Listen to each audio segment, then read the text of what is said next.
रात के ठीक 12 बज रहे थे। सर्द हवाएं अनजान चीखों जैसी गूंज रही थीं। वीरपुर का पुराना रेलवे स्टेशन, जो पिछले 5 सालों से बंद पड़ा था, चारों ओर सन्नाटे में डूबा था। कहते हैं कि वहां आधी रात को कदम रखने वाला इंसान कभी वापस नहीं लौटता, पर उस रात अरमान को लौटना ही था। उसे किसी भी कीमत पर अपनी दादी से मिलने दूसरे गांव पहुंचना था।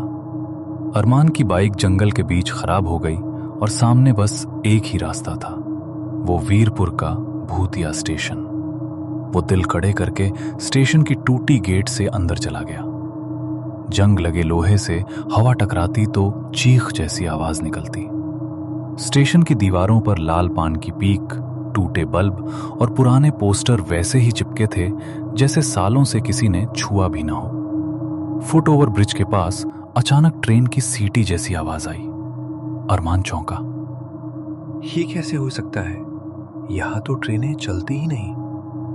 लेकिन आवाज साफ साफ करीब आ रही थी।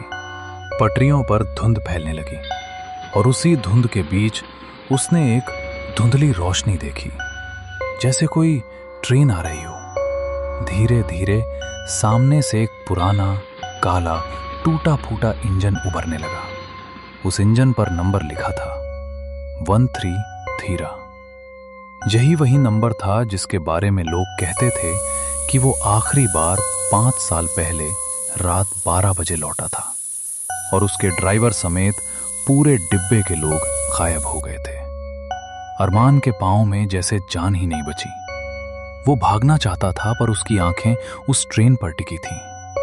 ट्रेन रुकी, दरवाजा अपने आप खुला। धीरे धीरे, चर चर। अंदर से किसी ने फुसफुसाकर कहा, अंदर आओ, देर हो रही है। अरमान कांप गया, धड़कना भूल गया। लेकिन आप कौन हैं? आप कौन? उसने कांपती आवाज में पूछा। जवाब नहीं आया, पर ट्रेन के डिब्बे में सीढ़ियों पर पैरों के निशान अपने आप बनते हुए ऊपर जा रहे थे, जैसे कोई अदृश्य यात्री अंदर जा रहा हो। उसने हिम्मत कर पीछे मुड़ा ही था कि प्लेटफॉर्म के कोने में उसे एक बुजुर्ग स्टेशन मास्टर दिखाई दिया। उनकी आंखें धसी हुई थीं, चेहरा पीला था और सिर पर खून से सना कप्तान वाली टोपी।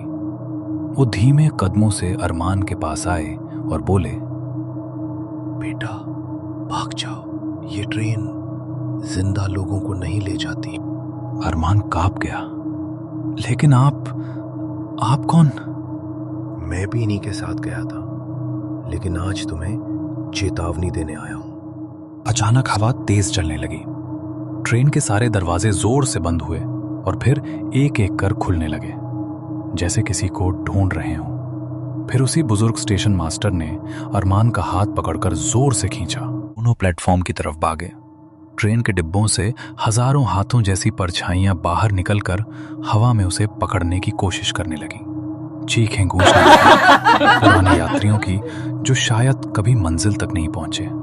स्टेशन का एग्जिट गेट बस कुछ कदम दूर था, पर जैसे ही अरमान बाहर पहुंचने ही वाला था, पीछे से किसी ने उसका कंधा पकड़ लिया। ठंडी बर्फ जैसी पकड़। अरमान चीखा और मुड़कर देखा, कोई नहीं। फिर स्टेशन मास्टर ने चिल्लाकर कहा, मत देखो पीछे, भागो। अरमान ने पूरी ताकत लगाई और गेट पार करते ही उसके पीछे एक तेज धमाका हुआ। उसने मुड़कर देखा, वो ट्रेन धुएं में गायब हो चुकी थी और स्टेशन मास्टर भी। सिर्फ एक पुरानी सीटी जमीन पर पड़ी थी, जो अभी भी हल्की हल्की बज रही थी। अरमान ने कांपते हाथों से सीटी उठाई। उस पर लिखा था स्टेशन मास्टर राजवीर सिंह और नीचे छोटा सा नोट, जो छूट गए वे लौट नहीं पाते। अरमान वहां से भागता हुआ बाहर निकला। लेकिन आज भी जब रात के 12 बजते हैं, वो सीटी अपने आप बजने लगती है, जैसे कोई अदृश्य ट्रेन फिर से स्टेशन आ रही हो और कोई यात्री उसका इंतजार कर रहा हो।